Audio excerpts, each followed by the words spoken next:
Hola, ¿qué tal, queridos amigos, queridas amigas? Mi nombre es Carlos Martínez y esto es La Vida Litúrgica, temporada 1, capítulo 2. ¡Comenzamos! Antes de comenzar con el tema del día de hoy, quisiera darle las gracias a todas las personas que han estado apoyando este pequeño proyecto, compartiendo el podcast con sus amigos, tomándose el tiempo para escucharlo. De todo corazón, muchísimas gracias, su apoyo significa mucho. Asimismo, espero que los contenidos que aquí se comparten y de los cuales aquí se hablan sea de utilidad para ustedes. Asimismo, si tienen algún tema del cual les gustaría que se hablara o del cual les gustaría saber, me lo pueden hacer comentar para yo tenerlo en consideración. Asimismo, también quisiera comentar que el día de hoy celebramos la solemnidad de San Pedro y San Pablo. La solemnidad de San Pedro y San Pablo que celebramos cada 29 de junio nos recuerda esa fecha conjunta del martirio de los santos apóstoles, en específico el martirio de San Pedro en el año 64 y el martirio de San Pablo en el año 67. De San Pedro y San Pablo podemos aprender muchas cosas, y no solamente tenemos esta unión de sus personas por la fecha del martirio, sino que la Iglesia tiene esta importancia de celebrarlos juntos, ya que ambos, Pedro y Pablo, son pilares de la fe cristiana. Pedro, como el primer papa, nos muestra un hombre que es capaz de luchar por Cristo, un hombre que no tiene miedo de declarar que cree que Cristo es el Hijo del Hombre. Es aquel que confiesa por primera vez que Cristo es el Mesías enviado por Dios. Pero asimismo podemos ver en Pedro actitudes tan humanas como son el miedo, como son la inseguridad, como son la incertidumbre. Pedro tiene miedo de la muerte de su maestro, Pedro tiene miedo de su propia muerte. De esta manera podemos comprender el por qué Pedro niega a Cristo. Pero Cristo no desprecia a Pedro, sino que comprende su humanidad y lo perdona. Y lo perdona en ese momento en el cual le pregunta: «Pedro, ¿me amas más que estos?» Y Pedro responde: «Sí, Señor, tú lo sabes todo, tú sabes que te quiero».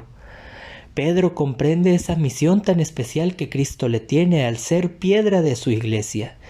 Pedro comprende que una vez que Cristo ha ascendido a los cielos, él tiene que tomar esa primicia de anunciar el mensaje de Cristo. Esta primicia y este amor por el anuncio del Evangelio lo podemos comprender que llega hasta el final de morir en la cruz, pero no morir en la cruz de la manera tradicional. Es tanto el amor de Pedro por su maestro que pide ser crucificado de cabeza. Asimismo, Pedro es un hombre que nos demuestra que aún y con el miedo, el amor a Cristo es más importante.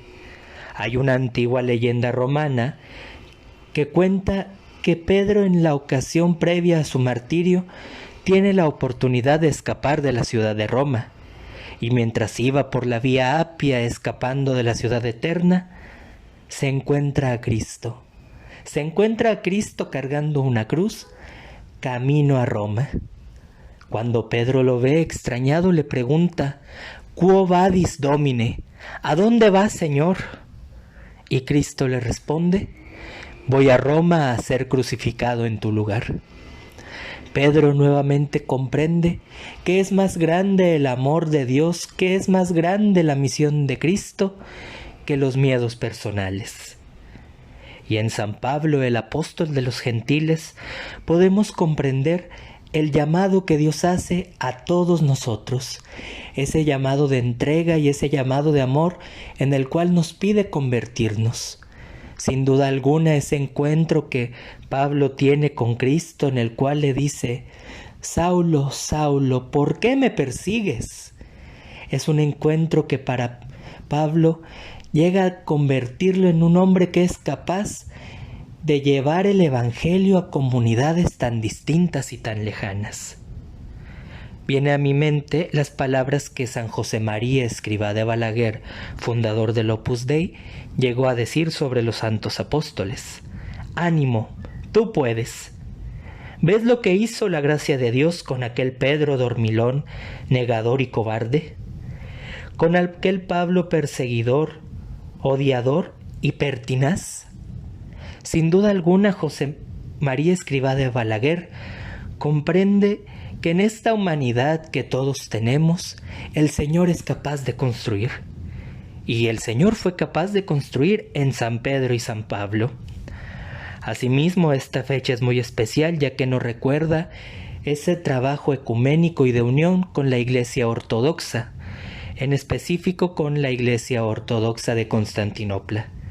En esta solemnidad, el patriarca de Constantinopla envía un emisario especial a la misa en la Basílica de San Pedro, y asimismo el Santo Padre envía a la Catedral del Patriarca de Constantinopla un enviado especial para celebrar en conjunto esta solemnidad.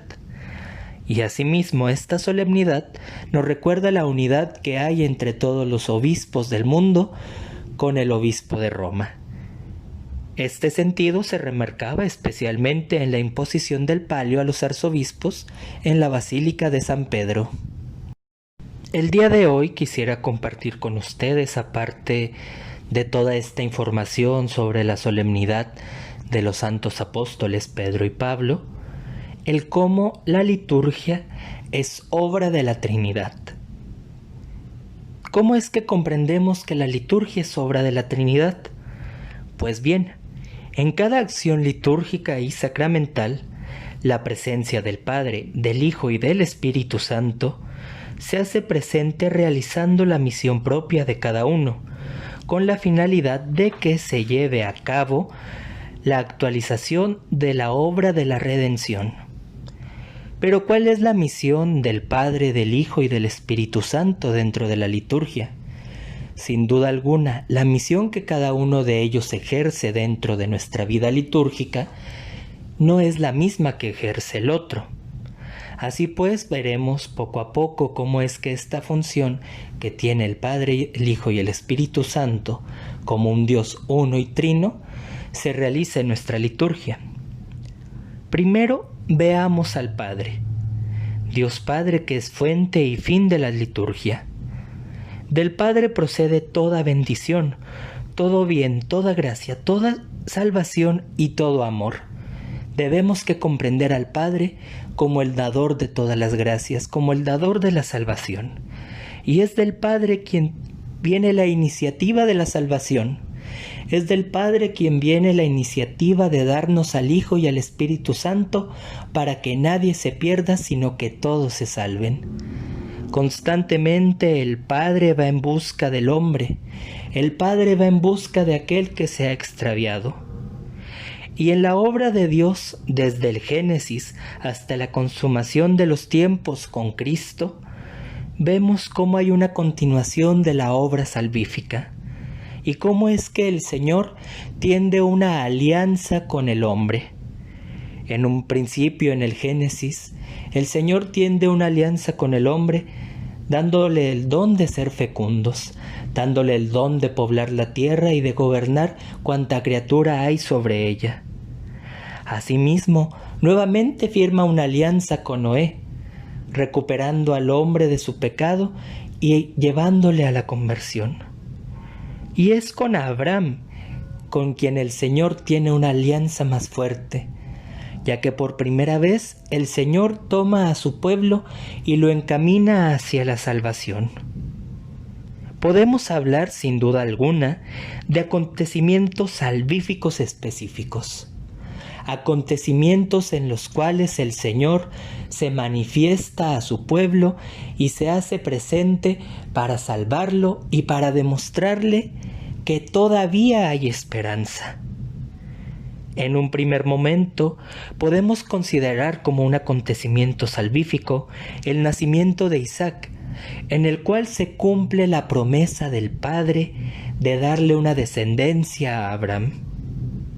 Posteriormente, la liberación del pueblo de Israel, el Éxodo y la Pascua son otro acontecimiento de salvación, en el cual el Señor victorioso salva y libera a su pueblo del yugo del faraón. Asimismo, la posesión de la tierra prometida le recuerda al pueblo hebreo que el Señor le iba a ser el pueblo más importante de entre las naciones. posteriormente la elección de David como el primer rey de Israel, aquel que llevará al pueblo a la salvación y que llevará al pueblo al Señor nuevamente. Asimismo, también eventos que se pueden considerar catastróficos son vistos como una salvación para el hombre. Tal es el caso del destierro del pueblo de Israel de la tierra prometida, el exilio de Babilonia y el posterior retorno a Israel. Podemos comprender que este evento del exilio en Babilonia no es para condenar al pueblo, sino para salvarlo y purificarlo. Y en estos acontecimientos en los cuales el Señor salva y purifica a su pueblo, nuevamente tenemos presente una bendición. Y es que el pueblo elegido recuerda continuamente estas bendiciones en la liturgia y responde a ellas con oraciones de alabanza y de acción de gracias. Pero ¿cuál es el acontecimiento salvífico en el cual el Padre muestra su amor y muestra su bendición al hombre? Es en Cristo. Cristo, que es la gran bendición del Padre. En Cristo el Padre nos manifiesta su amor infinito, salvándonos y reconciliándonos con Él. En Cristo el Padre se manifiesta y da esa plenitud. En Cristo el Padre nos da la salvación. Y la Iglesia, unida a su Señor y bajo la acción del Espíritu Santo, bendice al Padre por su don infalible mediante la adoración, la alabanza y la acción de gracias. La manera en la cual la Iglesia bendice constantemente al Padre es en la liturgia, ya que estructura sus ritos, oraciones y celebraciones como un inmenso culto al Padre por todas sus bendiciones, proclamándolo fuente y fin de todas ellas. Sin duda alguna no exageramos al decir que a través de la liturgia la Iglesia crea un inmenso himno de alabanza, acción de gracias y súplicas al Padre, fuente y fin de toda bendición y de todo principio de amor y misericordia. En este sentido, podemos comprender cómo la función del Padre es la de salvar a todos los hombres. Es un Padre amoroso que hace ese llamado a no la condenación eterna, sino a la salvación de aquellos que lo aman. Pero ¿de qué manera consigue el hombre esta salvación? A través de Cristo, único sacerdote. A través de Cristo, el Padre nos revela el designio de la salvación. Cristo es la revelación definitiva. En Él, la divinidad se ha unido a la humanidad de forma extraordinaria. Ya no vemos a un Dios distante o lejano, o a un Dios que intercede por sus hijos y que los lleva hacia el camino que han de seguir, sino un Dios que se hace presente, el Dios con nosotros, el Dios que se manifiesta a los hombres y que los llama constantemente a la conversión y a mirar al Padre. Y es a través de Cristo, verdadero sacerdote y mediador, que presenta sin cesar y ante el Padre su sacrificio e intercede por nosotros. Comprendemos que a través de su crucifixión y posterior resurrección, el Señor constantemente nos acerca al Padre y nos acerca al amor que el Padre nos tiene y el cual nos llama a la salvación. Asimismo, Él es nuestro verdadero sacerdote, porque Cristo ora por nosotros, ora en nosotros y es invocado por nosotros, como diría San Agustín. Cristo ora por nosotros en ese papel de verdadero y eterno sacerdote. Ora en nosotros al ser nosotros parte de su cuerpo místico y es invocado por nosotros como Dios nuestro. Constantemente en la liturgia, este papel de Cristo como mediador entre el hombre y el Padre se hace presente en la oración que el pueblo le dirige como su Señor, que el pueblo le dirige como su Salvador. La liturgia es el ámbito por excelencia de la presencia y acción de Cristo. Es una acción donde Cristo despliega de modo eminente su presencia y su poder. En varias ocasiones se puede creer que la presencia de Cristo en la liturgia es estática, una presencia meramente cultual y una presencia en la cual Cristo no intercede o no tiene una mayor acción. Por el contrario, la presencia de Cristo en la liturgia es una presencia constante y dinámica.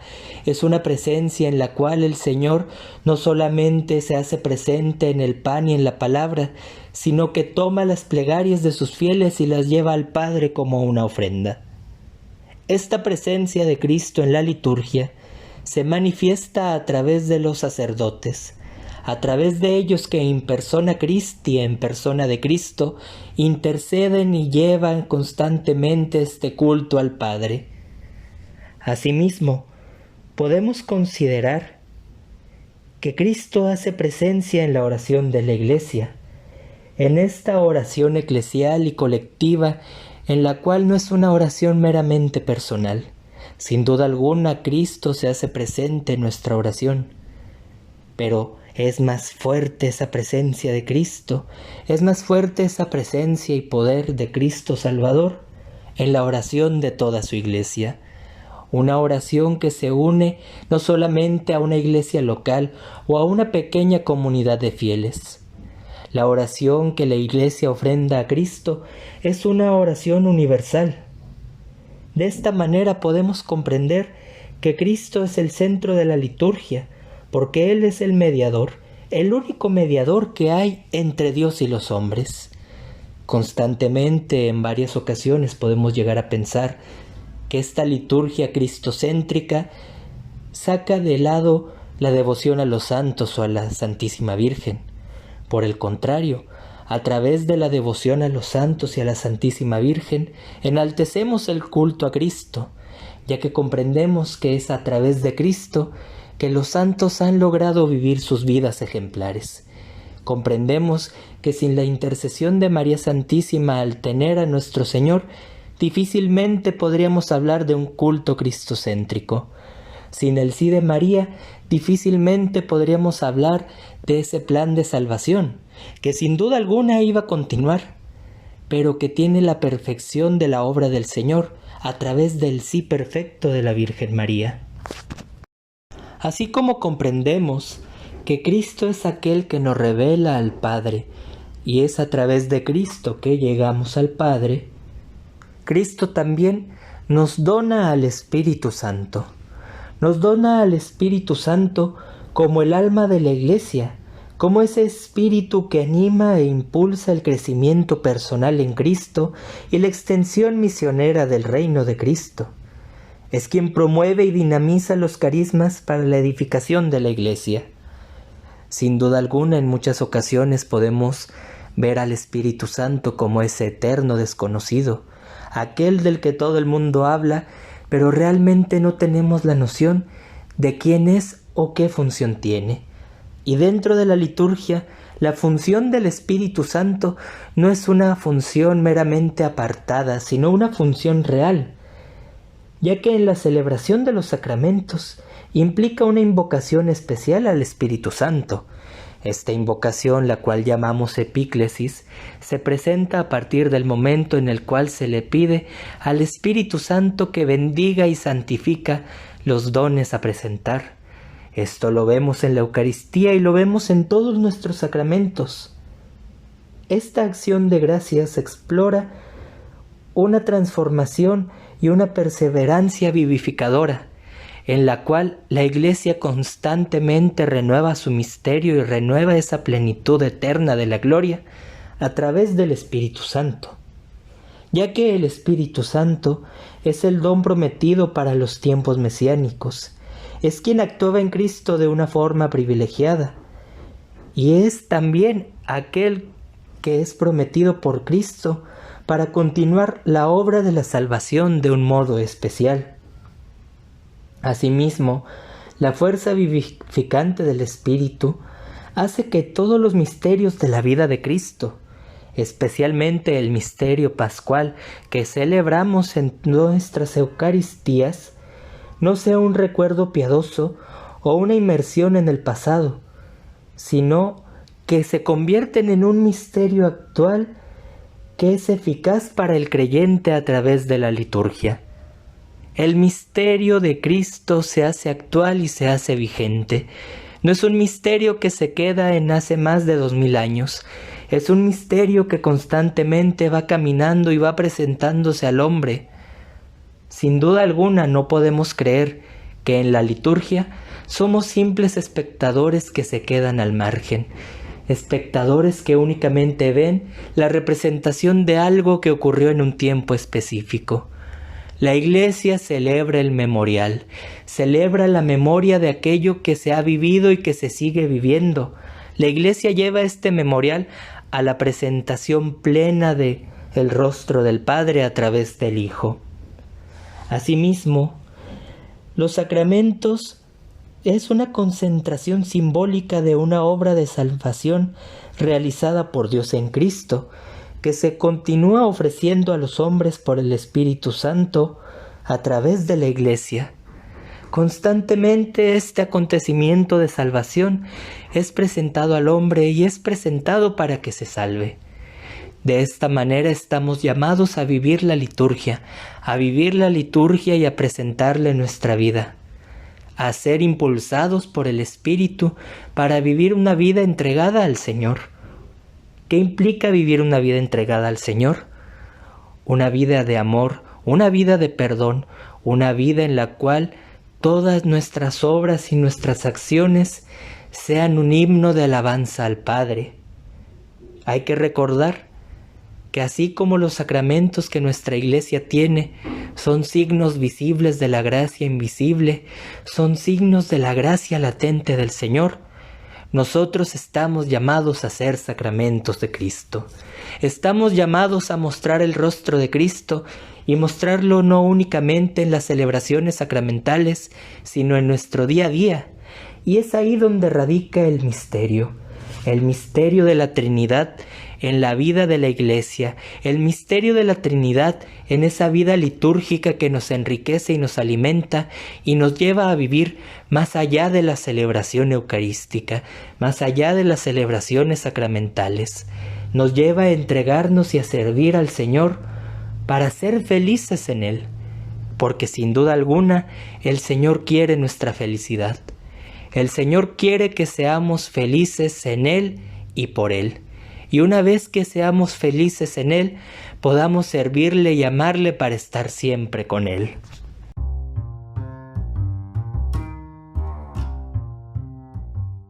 Pues bien, queridos amigos, queridas amigas, esto ha sido todo por hoy. Espero que les haya gustado este tema, espero que les sea de utilidad.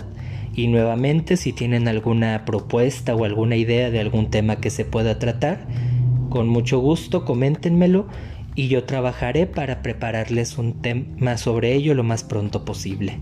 Esto ha sido todo por hoy. Muchas gracias y que Dios los bendiga.